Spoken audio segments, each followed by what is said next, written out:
سلام. یه سوال دیگه از اصل پایستگی انرژی میخوایم حل بکنیم.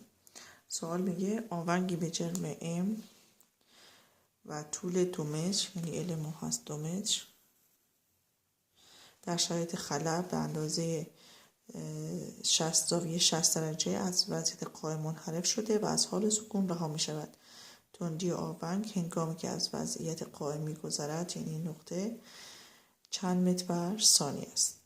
ما انرژی پایستگی انرژی مکانیکی رو برای دو نقطه 1 زمانی که رها میشه و نقطه 2 می‌نویسیم، یعنی E1 مساوی E2. یک هست K1 به اضافه U1 K2 به اضافه U2. خب نگاه میکنیم در نقطه 1 و نقطه 2 کدومی که از این انرژی وجود دارن، کدومشون صفره. در نقطه 1 اگه اینجا رو مبدأ انرژی پتانسیل بگیریم، این از جرم M این مقدار ارتفاع داره، پس انرژی پتانسیل گرانشی رو داره. اما چون تو سوال گفته از حال سکون رها می شود، یعنی K1 ما 0. در نقطه 2 وقتی اینجا مبدأ ما هست، در نقطه 2 دیگه انرژی پتانسیل گرانشی نداریم چون ارتفاعی نداریم، پس این مقدارش 0. اما چی خواسته؟ تندی رو در نقطه 2 خواسته، یعنی سرعت داریم، پس انرژی جنبشی هم داریم. پس فقط میمونه U1 و K2. جاگذاری میکنیم. U1 هست mgh، K2 هست 1/2 m v توان 2. m ها رو میتونیم با هم ساده کنیم، v2 باشه. v2 میشه رادیکال 2g h.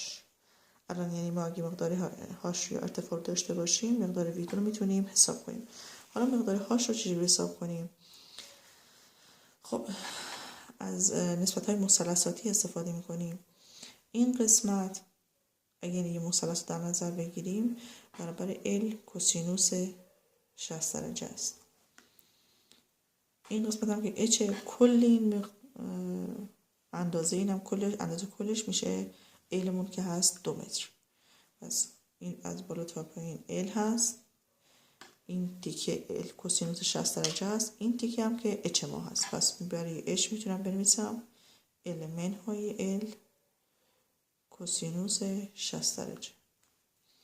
خب المون هست 2 متر، منهای 2 ضرب در کوسینوس 60 درجه هم هست 1/2، میشه 2 منهای 1 میشه 1 متر.